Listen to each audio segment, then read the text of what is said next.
Dari obrolan-obrolan yang terjadi setelah Muswil kemarin, memang banyak yang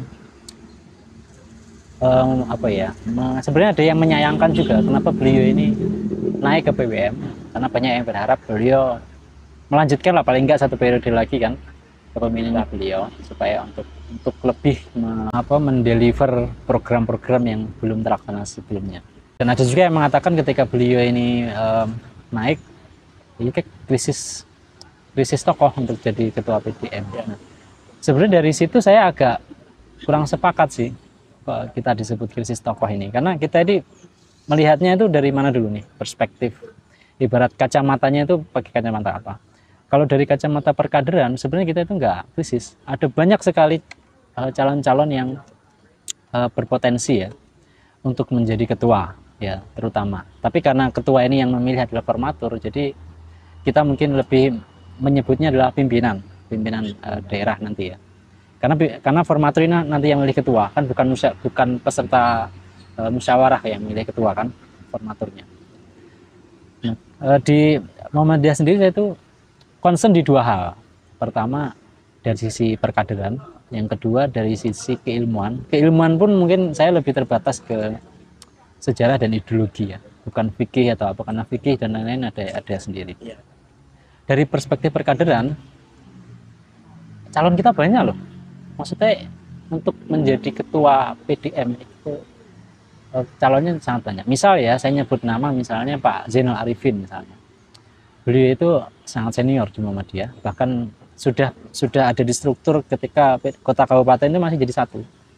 Terus jadi sekretaris juga cukup lama. Zainal Arifin SMK.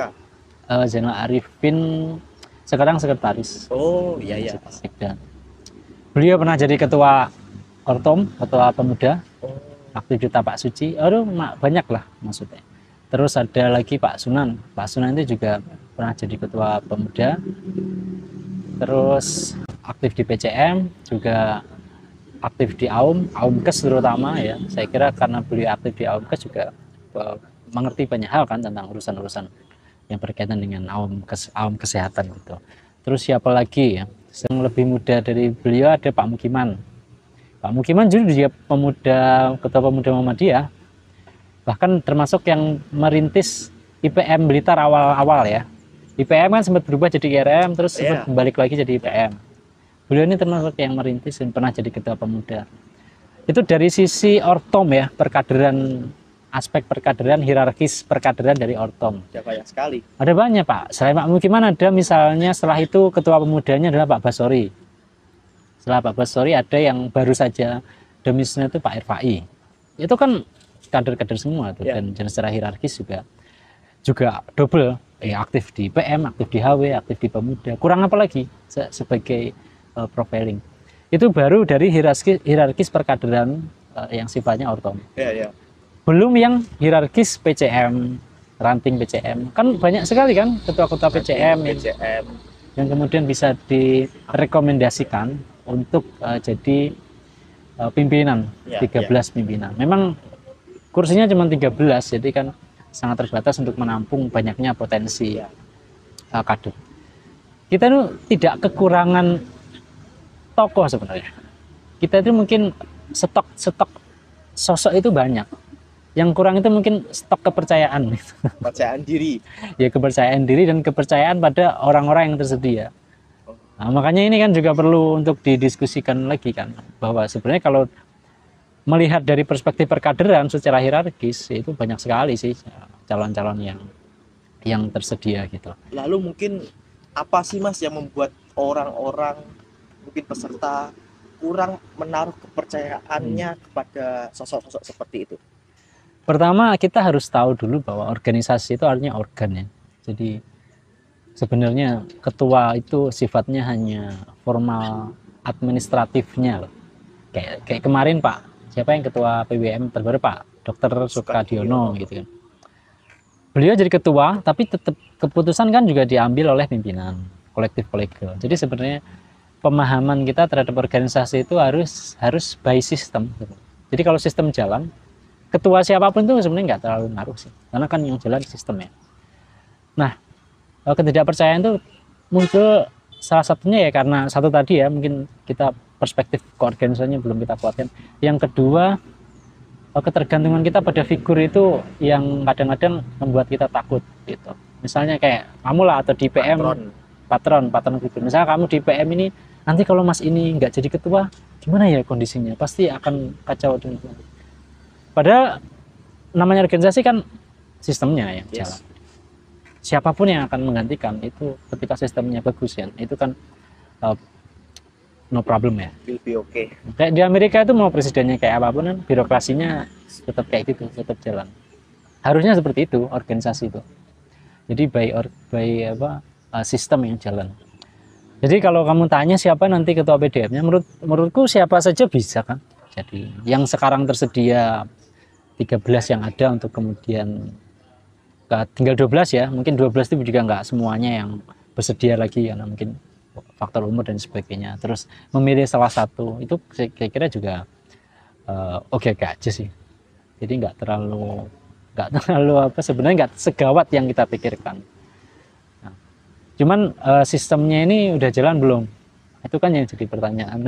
jalan.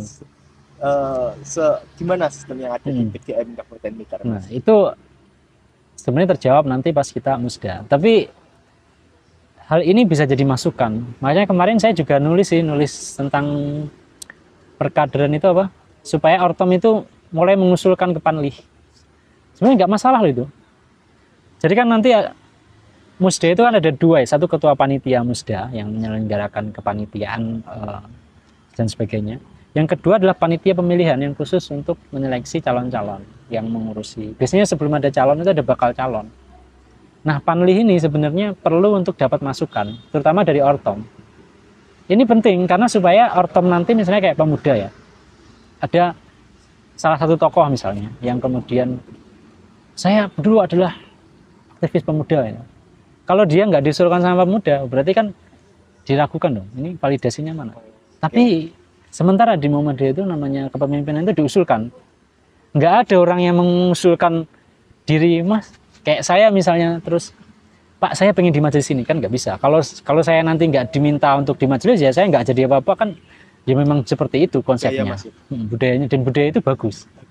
Makanya nanti IPM kan juga harus merekomendasikan. Jadi IPM, IMM itu rapat masing-masing, maksudnya IPM rapat sendiri untuk mempersiapkan rekomendasi Pak, terus dikirim ke Panlih misalnya.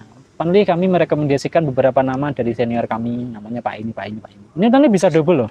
Ternyata yang direkom pemuda, sama yang direkom IMM, sama yang direkom IPM, sama yang direkom HW itu ternyata orang yang sama. Berarti kan valid banget. Oh ya, memang ini memang kader tulen lah. Kak Muhammadiyah Andeles ya, bahasanya orang Solo itu. Nah itu kan penting juga. Ini sudah dilakukan belum nih? Nah, saya kira itu penting ya untuk menunjukkan bahwa Ortom itu adalah bagian hierarkis perkaderan. Karena hierarki perkaderan itu kan ya tadi selain pimpinan ya Ortom, lembaga pendidikan, dia pernah sekolah di mana ataupun pernah lulusan alumni sekolah Muhammadiyah itu minimal kan dapat AIK kan, Al-Islam dan Muhammadiyah. Minimal pengetahuannya tentang Muhammadiyah dapat lah. Sejarahnya siapa. Jangan-jangan masih ada loh yang nggak tahu siapa pendirinya Muhammadiyah.